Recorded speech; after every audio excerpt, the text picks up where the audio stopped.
araw. Ang tatalakayin natin ngayon ay tungkol kay Stella Ciandelar.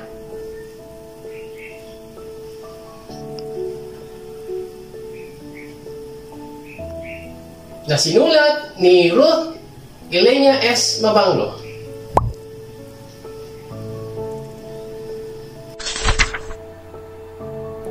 Layunin.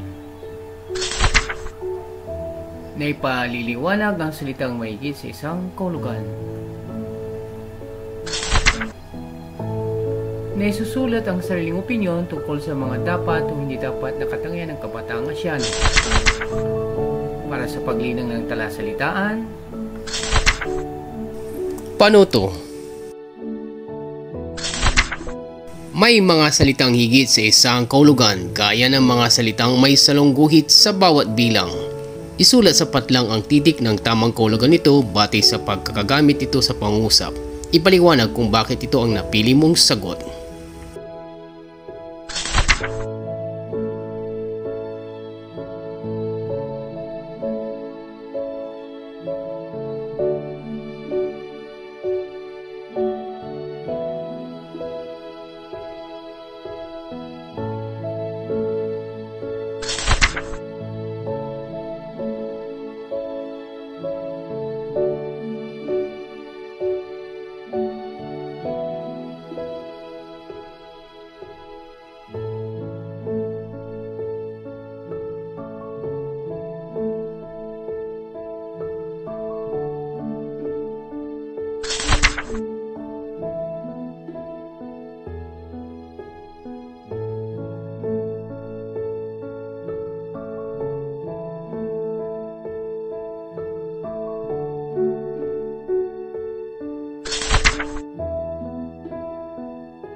Kay Stella Ciandelar, mula sa mga liham ng isang prinsesang Javanese, sali ni Ruth Elena S. Mabanglo. Ibig na ibig kong makakilala ng isang babaeng moderno, yung babaeng malaya, nakapagmamalakit na akit ng aking loob, yung masaya, may tiwala sa sarili, masigla't maagap na hinarap ang buhay, puno ng tuwa at sigasig, pinagsisikapang hindi lamang ang sariling kapakanan, kundi maging ang kabutihan ng buong sangkatauhan. Buong kasabikan kong sinasalubong ang pagdating ng bagong panahon. Totoong sa puso't isip ko'y hindi ako nabibilang sa digdig ng mga Indian, kundi sa piling ng aking mga puting kapatid na babae na tumatanaw sa malayang kanluran. Kung pahihintulutan lamang ng mga batas ng aking bayan, wala akong ibig gawin kundi ang ipagkaloob ang sarili sa mga nagtatrabaho at nagsisikap na bagong kababaihan ng Europe. Subalit nakatali ako sa mga lumang tradisyong hindi maaring suwayin. Balang araw, maaring luluwag ang tali at kami pawalan. Ngunit lubang malayo pa ang panahong yun. Alam ko maaring dumating yun, ngunit baka pagkatapos pa ng 3 o 4 na henerasyon. Alam mo ba kung paano mahalin ang bago at batang panahon ito ng buong puso't kaluluwa kahit nakatali sa lahat ng mga batas, kaugalian at konbensyon ng sariling bayan? Wala akong iniisip gabit araw kundi ang makagawa ng paraang malabanan ang mga lumang tradisyon namin. Alam kong para sa akin, sariling magagawa kong iwasan o putulin ang mga ito. Kaya lamang ay may mga buklod na matibay pa sa alimang lumang tradisyon na pumipigil sa akin. At ito ang pagmamahal na inuukol ko sa mga pinagkakautangan ko ng buhay. Mga taong nararapat kong pasalamatan sa lahat ng bagay. May karapatan ba akong wasakin ang puso ng mga taong walang nibigay sa akin, kundi pagmamahal at kabutihan, mga taong nag-alaga sa akin ng buong pagsuyo. Kahit nung musmus pa ako'y may pang-akit na sa aking pandinikang salitang emansipasyon. May isang naibang kabuluhan ito, isang kulugang hindi maabot ng aking pag-unawa. Panganay ako sa 3 babaeng anak ng regent ng Japara. Ako'y may 6 na kapatid na lalaki at babae. Ang lolo kong si Pangeran Aryo Jondro Nicoro ng Denmark ay isang leader ng kilusang progresibo noong kapanahunan niya. Siya rin ang kauna-unahang regent ng gitnang Java na nagbukas ng pinto para sa mga panauhin mula sa ibayong dagat, ang sibilisasyong kanluran. Lahat ng mga anak niya ay may edukasyong European. Halos lahat ng iyon, na ang ilan ay patay na ngayon, ay umibig sa kanlurang minana ng kanilang ama. Labag sa aming kaugaliang pag-aralin ang mga babae, lalo't kailangang lumabas ng bahay araw-araw para pumasok sa eskwela. Pinagbabawal ng aming kaugalian na lumabas man lamang ng bahay ang babae. Hindi kami pinapayagang pumunta saan man, diliban lamang kung sa paaralan, at ang tanging lugar na pagtuturong ni pagmamalaki ng syudad namin na bukas sa mga babae ay ang libreng grammar school ng mga European. Ikinulong ako at pinagbawalang makipag-ugnayan sa mundong nasa labas ng bahay. Ang mundong hindi ko makikita marahil, liban kung kasama ko ang mapapangasawang estranghero, isang di kilalang lalaking pinili ng mga magulang ko. Ang lalaking pinagkasundo sa akin nang hindi ko namamalayan. Noong bandang huli, nalaman kong tinangka ng mga kaibigan kong European na mabago ang pasyang ito ng mga magulang ko para sa akin. Isang musmus pa na nagmamahal sa buhay, subalit wala silang nagawa. Hindi nahikayat ang mga magulang ko. Nakulong ako ng tuluyan. 4 na mahahabang taon ang itinagal ko sa pagitan ng makapal na pader at hindi ko nasilayan minsan man ang mundong nasa labas. Hindi ko alam kung paano ko pinalipas ang mga oras. Ang tanging kaligayahang naiwan sa akin, pagbabasa ng mga librong Dutch at pakipagsulatan sa mga kaibigang Dutch na hindi naman ipinagbawal. Ito lamang ang nag-iisang liwanag na nagpakulay sa hungkag at kainip-inip na panahon yun, na kung inalis pa sa akin ay lalo nang naging kaawawa ang kalagayan ko. Lalo sigurong nawala ng kabuluhan ang buhay ko't kaluluwa. Subalit dumating ang kaibigang ko't tagapagligtas, ang diwa ng panahon.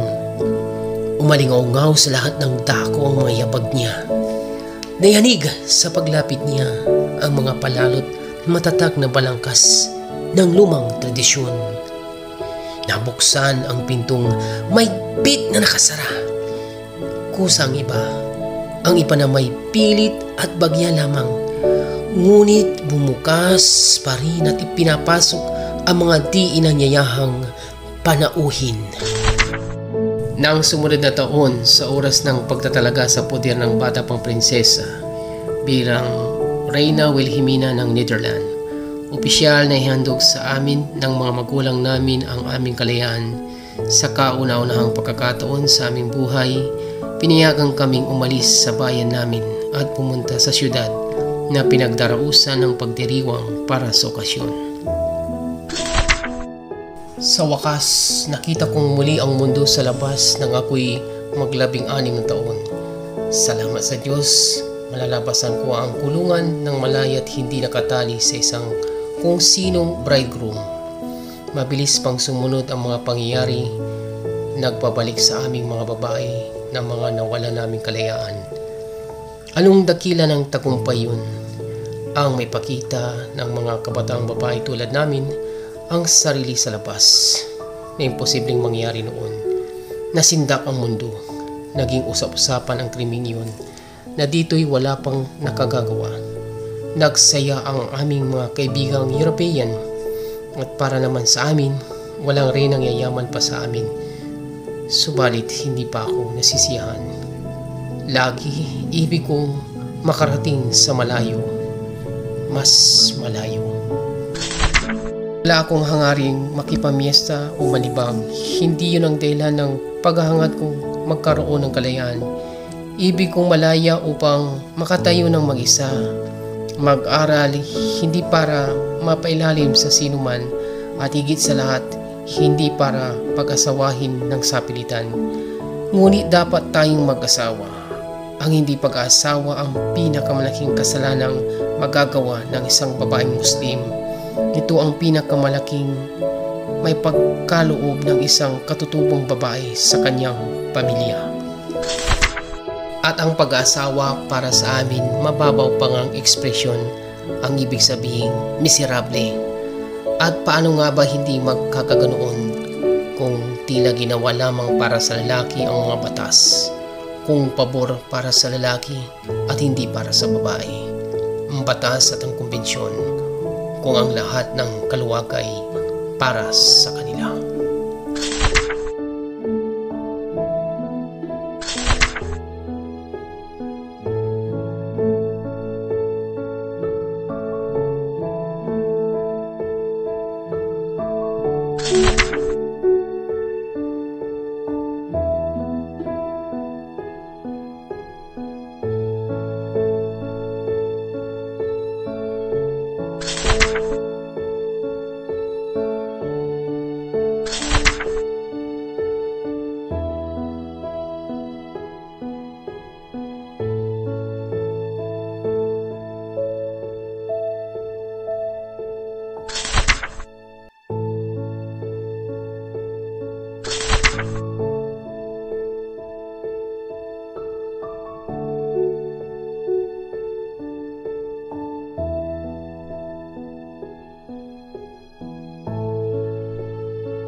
Ano nga ba ang sanaysay?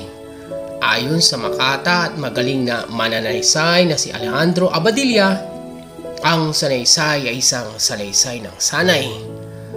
At sapagkat ang panumbas sa salitang essay sa Pransya ay walang katumbas sa Tagalog, kaya't hinango sa definition ito ni Abadilla ang katawagang sanaysay. Ibig sabihin, ang isang manunulat ay makasusulat lamang ng isang mabisang sanaysay kung ito'y nasasaklaw ng kanyang kaalaman, pag-aaral, karanasan, hilig, pananaw, katauhan, at kalagayan. Ang sanaysay tulad ng maikling kwento, nobela, talambuhay, pabula, alikdota, parabola, at dula ay nasa anyong tuluyan na tumatalakay sa isang paksa. Meron tayong dalawang uri ng sanaysay. Ito ay ang formal at di formal. Ang formal na uri ng sanaysay ay naghahatid ng mahalagang kaalaman o impormasyon, kaisipang makagham, at lohikal na pagkakasunod-sunod ng mga ideya. Manyo ang pagkakasulat, matalinghaga, matayutay, seryoso, di nagbibiro, at tinatawag din itong impersonal. Ang di-formal na sanaysay ay nagbibigay ng kasiyahan sa pamagitan ng pagtalakay sa mga karaniwan at pang-araw-araw na paksa o usapin. Salitang sinasambit sa araw-araw na pakikipagdiskurso, magaan ang tono, at tinatawag itong personal na sanaysay.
Layunin, makasulat ng isang sanaysay tungkol sa katangiang dapat taglayin ng kabataan Asyano.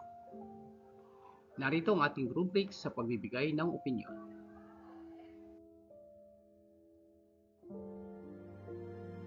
Sa gitna ng patuloy na pagbabago at pag-unlad ng Asya, mahalagang maunawaan ang mga katangiang dapat taglayin ng kabataan Asyano upang maging aktibong bahagi sa pagtatayo ng isang mas mulat at payapang reliyon.